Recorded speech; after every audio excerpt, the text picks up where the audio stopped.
Because we are facing a lot of challenges. We are in poverty. Our salaries are slave salaries.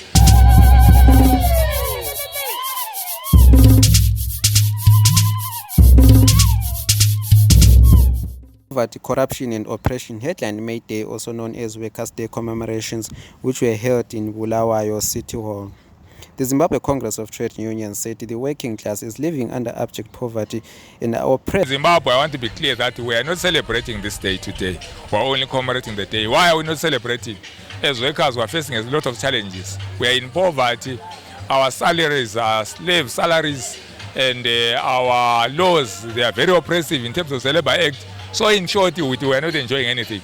But all the country's leading working federation took a jab to the government to address the issue of the so-called mafia, which has seen the country's precious minerals, which are meant to improve the country's economy and better the lives of the working class, get smuggled out of the country.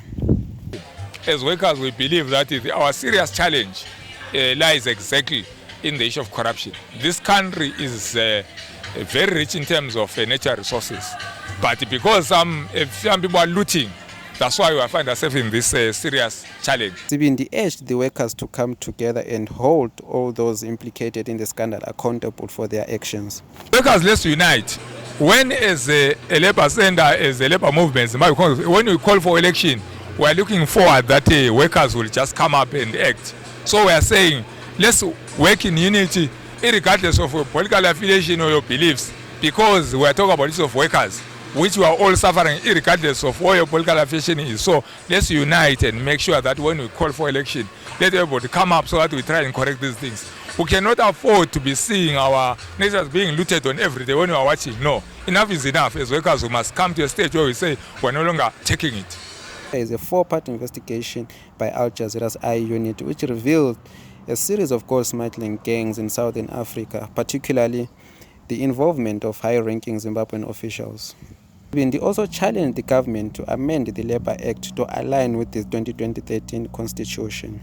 Our constitution at the moment, it gives the women, there is a women's quota, there is a youth quota, which is a good amendment in the constitution.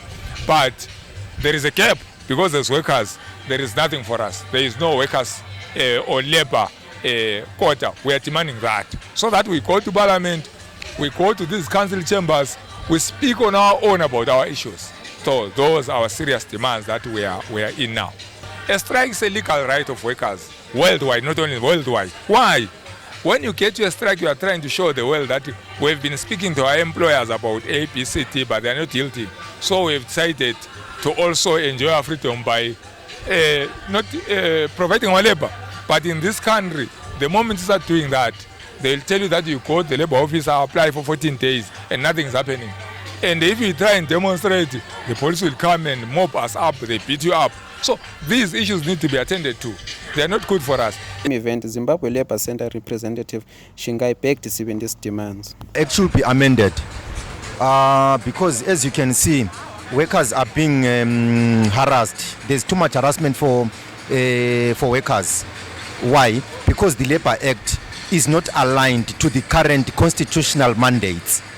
For example, if you look at the Minister of Education, the workers are they are told that they can go on strike because the Constitution is enshrining that right for one to go on strike.